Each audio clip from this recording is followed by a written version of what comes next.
Hi வணக்கம். இப்போ நம்ம என்ன பார்க்க போறோம்னா, எம்எஸ் வேர்ட்ல ரொம்ப முக்கியமான இம்பார்ட்டன்ட் ஷார்ட்கட்ஸை பத்தி நம்ம பார்ப்போம். இங்க ஃபாண்ட் சைஸ் வந்து 1 பாயிண்ட் இன்க்ரீஸ் பண்ணணும் அப்படின்னா just control plus close square bracket இதை ப்ரெஸ் பண்ணீங்கன்னா உங்களுக்கு 1 பாயிண்ட் இன்க்ரீஸ் ஆகிட்டே இருக்கும் எத்தனை தடவை ப்ரெஸ் பண்ணுறீங்களோ. இது ஃபாண்ட் சைஸை 1 பாயிண்ட் டிக்ரீஸ் பண்ணணும் அப்படின்னா கண்ட்ரோல் ப்ளஸ் ஓப்பன் ஸ்கொயர் பிராக்கெட்டை ப்ரெஸ் பண்ணீங்கன்னா உங்களுக்கு அது டிக்ரீஸ் ஆகிட்டே வரும் ஃபாண்ட் சைஸ் 1 பாயிண்ட். கீபோர்டில் கண்ட்ரோல் ப்ளஸ் ஜி ரெண்டையும் ப்ரெஸ் பண்ணிங்கன்னா இந்த மாதிரி ஒரு விண்டோ ஓப்பன் ஆகும். இதில் கோட்டுன்னு இருக்கா, இதில் எந்த பேஜுக்கு டேரெக்டாக போகணுமோ அந்த பேஜை செலக்ட் பண்ணிட்டு அந்த பேஜ் நம்பரை டைப் அடிச்சுட்டு கோட்டுன்னு கொடுத்தீங்கன்னா அந்த பேஜ் நம்பருக்கு போயிடும்.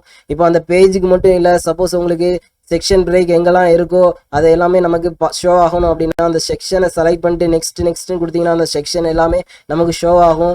அது மாதிரி இதில் லைன் போகணும்னா எந்த லைனுக்கு நீங்கள் போகணுமோ அந்த லைன் நம்பரை மட்டும் நீங்கள் டைப் அடிச்சுட்டு ஜஸ்ட் கோட்டுன்னு கொடுத்தீங்கன்னா அந்த லைனுக்கு போயிடும். அது மட்டும் இல்லாமல் இந்த டாக்குமெண்ட்டில் இருக்கிற டேபிள் எல்லாமே நமக்கு ஷோ ஆகணும் அப்படின்னா டேபிளை செலக்ட் பண்ணிட்டு நெக்ஸ்ட்னு கொடுத்தீங்கன்னா எங்கெல்லாம் டேபிள் இருக்கோ அது எல்லாமே நமக்கு வரிசையாக ஃபைண்ட் அவுட்டாகவும் வரும்.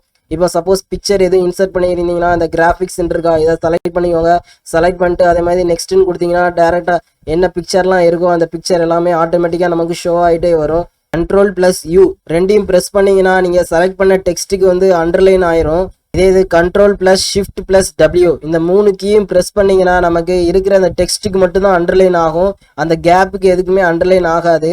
இது control plus shift plus D நீங்கள் ப்ரெஸ் பண்ணீங்கன்னா நீங்கள் செலக்ட் பண்ண டெக்ஸ்ட்டுக்கு டபுள் அண்டர்லைன் ஆகும். இப்போ பேராகிராஃப் இல்லைனா வேர்டு வந்து உங்களுக்கு சென்டர்லைன் ஆகணும் அப்படின்னா கண்ட்ரோல் ப்ளஸ் இ ரெண்டையும் ப்ரெஸ் பண்ணீங்கன்னா நீங்கள் செலக்ட் பண்ணியிருக்கிற அந்த பேராகிராஃப் இல்லைனா வேர்டு வந்து உங்களுக்கு சென்டர்லைன் ஆயிரும். இது கண்ட்ரோல் ப்ளஸ் எல் அப்படின்னா லெஃப்ட் லைன் ஆகும். ரைட் லைன் ஆகணும்னா கண்ட்ரோல் ப்ளஸ் ஆர் ப்ரெஸ் பண்ணீங்கன்னா உங்களுக்கு ரைட் லைன் ஆயிரும்.